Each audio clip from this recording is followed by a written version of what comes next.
Okay, so here's another video I'm going to make about my crazy trailer. This is the trailer that had the little dome light on it, but this trailer, I told you that we had to swap out this Sunny Island because it wasn't working right. Well, not only was the temp sensor fried and the relay circuit fried, but there's a relay in there, and the relay is located about here behind, underneath this, and it's in a clear plastic case. I should have taken a picture of it when the cover was off, but it's basically just this clear plastic thing. And when you hear the click when the G comes and goes, it's that relay that's kind of clicking between AC1 and AC2.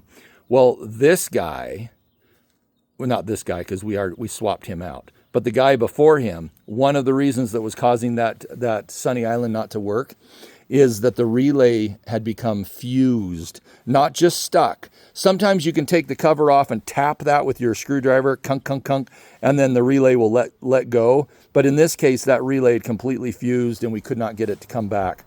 So what was happening is he was always connected to AC2 and AC1. They were fused and connected together, which caused a whole bunch of problems when the slave came along and said, hey, I want to connect to the generator. Or when the generator said, hey, I want to power up.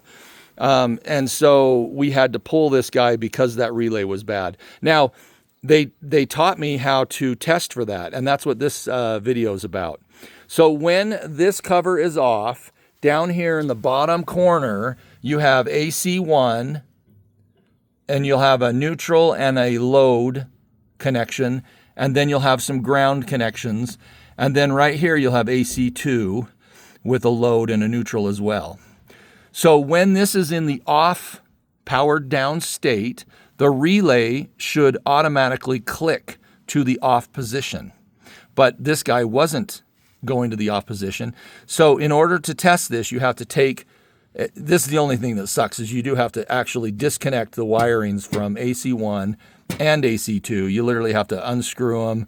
You have to undo the bolts underneath, because you can't, the wire's so thick, like you want it to slip through the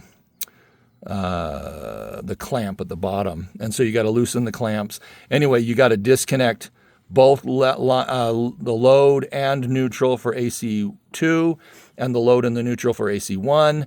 And then when it's completely disconnected, take your voltmeter and or ohm meter and put it into the continuity check, where you're basically checking to see if there's a short between the load of AC1 and the load of AC2.